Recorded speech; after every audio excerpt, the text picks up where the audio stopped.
Welcome to the Total Car Score podcast, bringing you the world of cars from inside the car. And now your hosts, Carl Brower, Lauren Fix, and Javier Mota. Here we are in Colorado, outside Denver, or between Denver and Aspen, actually, inside the 2025 S5 in this case. We're here driving also the A5, and we're with Barry Hush. You are Senior Director of Product Planning for Audi North America. Yes. So is that the toughest job in the automotive industry right now? Like, you don't know what's going on, what's going to happen? No day is boring, but I love every minute of it. And with each day, there's a new puzzle, new challenge, a new puzzle piece to build. It's never a boring job. I think I have the best job in the world.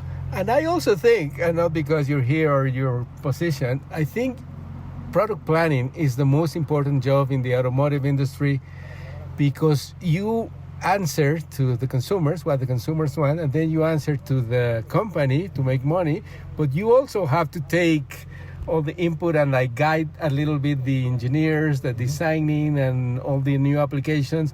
So you have to put everything together. You're like the orchestra director, right? Like, I mean, I think that's more or less a description of the job. That's a pretty good. I haven't heard it that way before, but where the product planning team adds the most value to Audi in Germany is to be the U.S.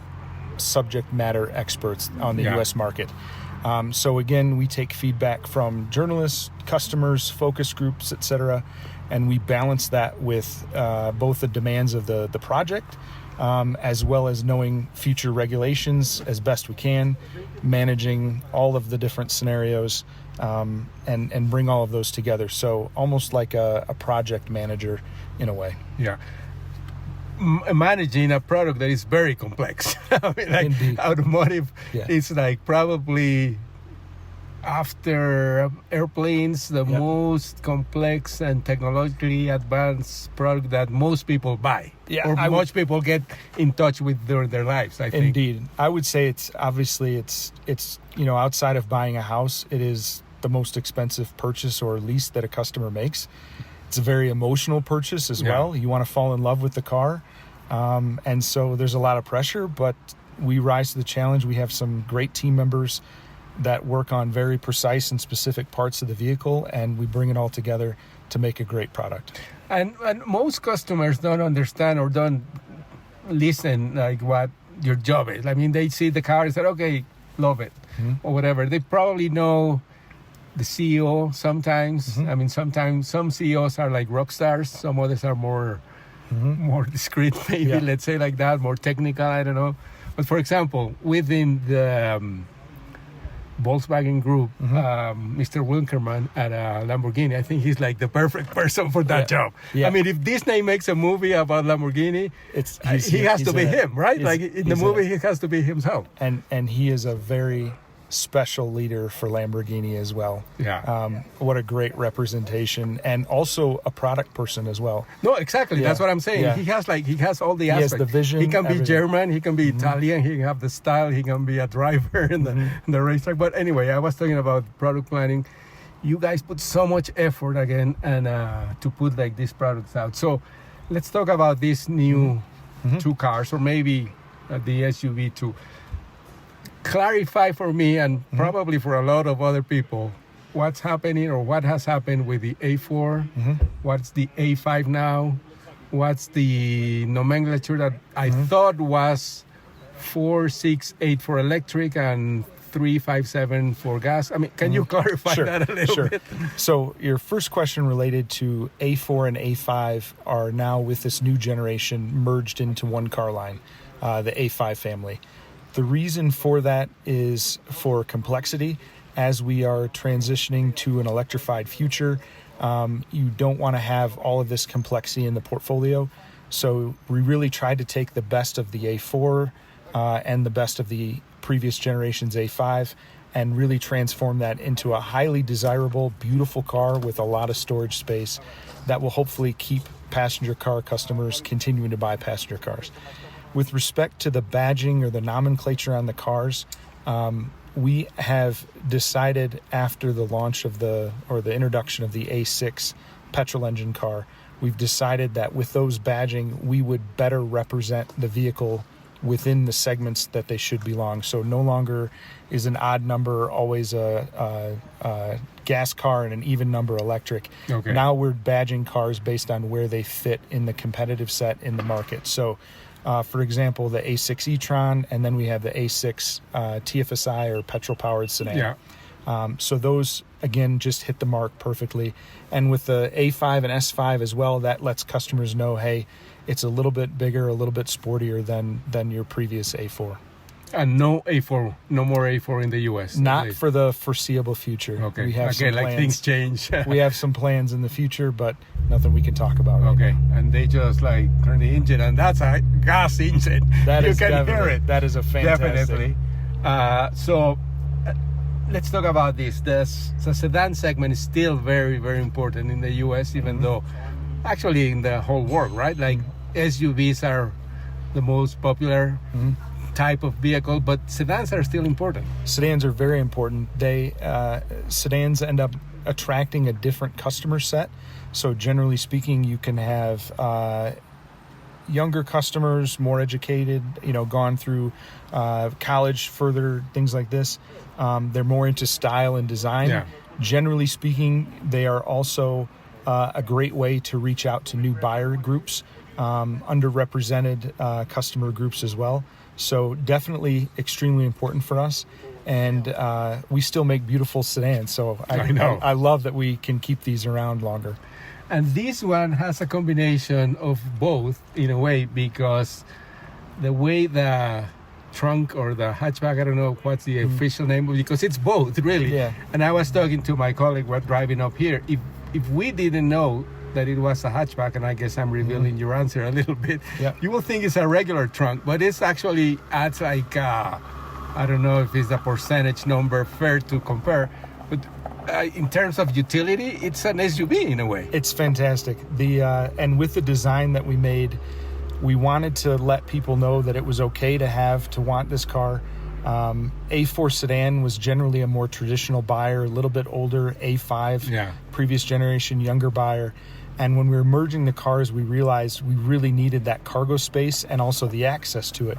But we didn't want to turn off necessarily sedan buyers who said, hey, I don't want some crazy looking car, spaceship car. Yeah. So we found that compromise where we give the car a coupe looking rear design, but with a hatch that everyone can use for mountain bikes and luggage and groceries and anything you can think of, in a way that you would normally use a wagon or even an SUV. And I think maybe I don't know if I'm correct or not, but I think that the taste for SUVs and the saturation maybe of that has come to a point where people say, you know what, I like some things of the SUV, but I like the sedan, but I want the cargo space and this is perfect combination for that, right? Yeah, that was one of the main things we learned with the customer groups was they said, hey, we'd love to keep buying sedans because we like the way they drive. They're fun to drive, low to the ground, low center of gravity, but we just need more space. Yeah. We need more space for a car seat, for friends to take to lunch or dinner dates and parties. We need more space for cargo areas, for the ski trips and things. So that was really what we addressed with this car. So while the SUV market is very well saturated, we hope that this will give customers a chance to look at a passenger car again, to say, hey, maybe I don't need to go and get a big SUV.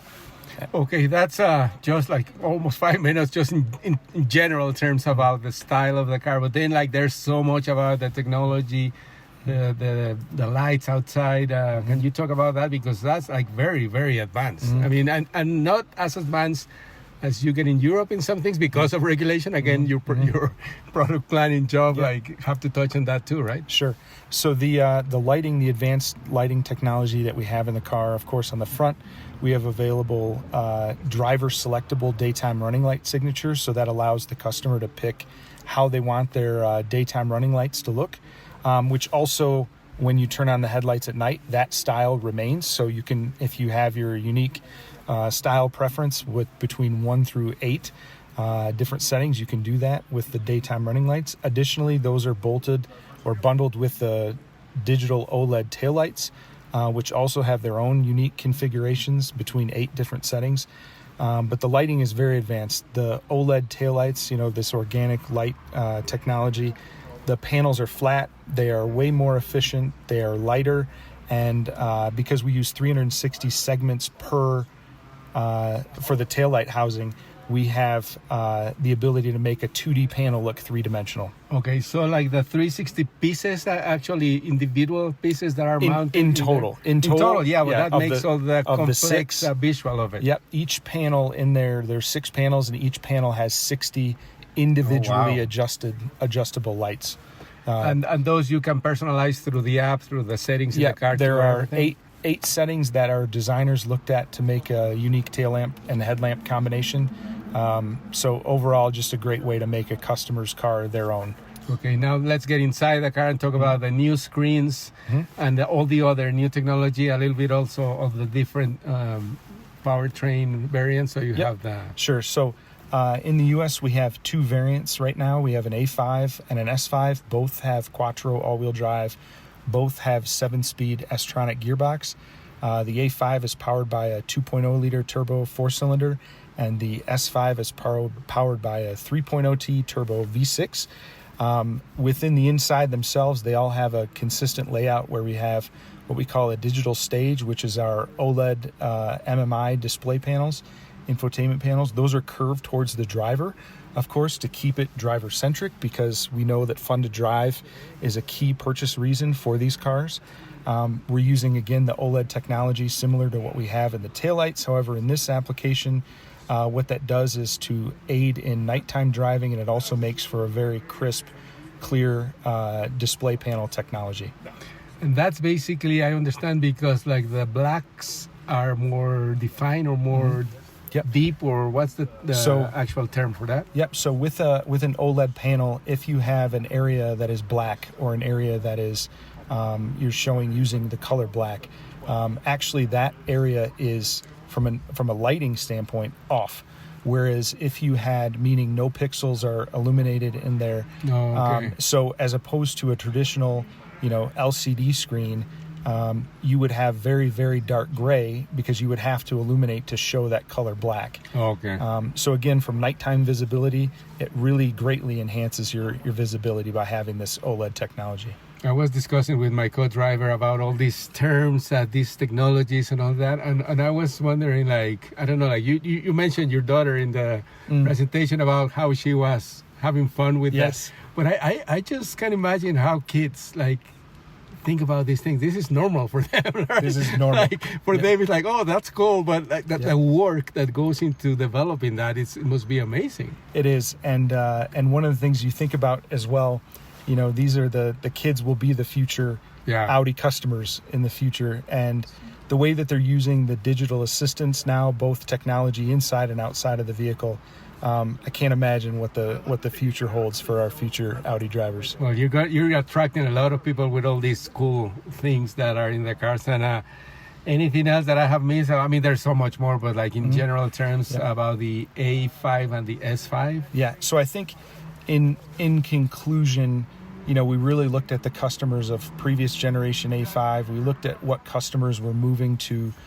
sport utility vehicles or others, and really tried to address those needs related to fun to drive, advanced but friendly technology, and then also the usable space, both in terms of best-in-class rear seat legroom and also best-in-class cargo space, to create an overall very well-rounded fun to drive vehicle. So I know the answer to this, but I'm going to still have to ask the question, because a friend of mine had an A5 with a manual transmission, and she still wants one. But tell the people, including her, Leah, in San Diego, why. I mean, there's no manual, and why? Most people think it's more engaged and the control, but in reality, these automatic transmissions are more efficient than any human being, right? Sure. So I hear you and your friend, and I also agree. Manual transmission cars being as an engagement to the vehicle, definitely a connection is made with manual transmission. Unfortunately, if you look at it from a big picture perspective, you have a business perspective, you have emissions targets that are more difficult to achieve with a manual transmission. You have a global decline in overall manual transmission, especially in the upper, more premium segments. Of course, for cost, in your lower cars, you have them. But the dual clutch transmission that we have in this is a very fun gearbox, and I think for most people is a fair compromise to having a manual transmission. And also, as we were talking about the new generations, that's why they call it the new, the millennial anti-theft system. Oh yeah. Although I intend on having my children learn how to drive a manual when they get older, just in case I have an R8 or something in the garage that we want them to drive. Well, Barry, thank you very much. And we didn't talk about the Q5 that we're going to also drive here, but we'll leave that for another episode. But thank you very much for your time. Thanks for being here. Thanks for having me. And you will go back to keep planning new products for Audi. Indeed. Thank you very much. That's a wrap for this episode of the Total Car Score podcast. Want more expert takes on the hottest cars, industry trends, and insider insights? Join Javier Mota, Lauren Fix, and Carl Brauer every week for the ultimate auto talk. Hit subscribe, like, and share with your friends to stay informed and stay ahead. See you next time.